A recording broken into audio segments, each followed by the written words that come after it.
প্রিয় দর্শক, আসসালামু আলাইকুম। আজকে আপনাদেরকে একটা বিশেষ রোগ বিষয়ে বলবো, যেটা আমাদের ধানের জমিতে 20 থেকে 25 দিন অথবা 40-45 দিন কাইস্থর আসার আগে হয়ে থাকে।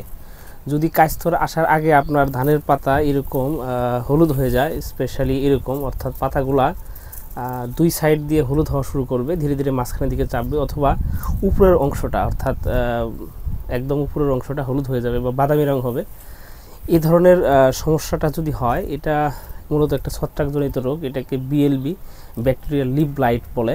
যদি এটা হয়, আপনাদের প্রথমতই যে ছত্রাকনাশক ইউজ করতে হবে এমন না। এটার জন্য আমাদের ব্রি উদ্ভাবিত একটি পুষ্টি সলিউশন, বা আমরা বলি ডিপিএন সলিউশন বলে। এই ডিপিএন সলিউশন যদি দেন, তাহলে আপনার ধানের জমি ঠিক হয়ে যাবে। তো কীভাবে এই ডিপিএন সলিউশনটা তৈরি করবেন? এই ডিপিএন সলিউশনটা তৈরি করতে প্রথমে আপনাকে 10 লিটার পানি নিতে হবে।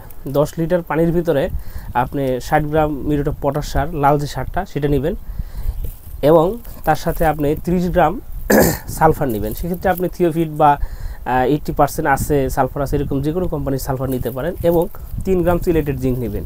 নিয়ে খুব ভালোভাবে মেশাবেন, মিশিয়ে এটা 5 শতক জমিতে স্প্রে করবেন। আমি আবারও বলছি, 10 লিটার পানিতে 60 gram muriate of potash, 30 gram sulphur এবং 3 গ্রাম জিঙ্ক, সিলেটেড জিঙ্ক নিয়ে ভালোভাবে মিশিয়ে 5 শতক জমিতে স্প্রে করবেন। আপনার যে বিএলবি, ব্যাকটেরিয়াল লিভ ব্লাইটের যে সমস্যাটি, সেটি ঠিক হয়ে যাবে, এবং এই ধান গাছগুলো অনেক পুষ্ট হবে, পুষ্ট হবে, শক্তিশালী হবে, এবং ভালো ফলন পাবেন।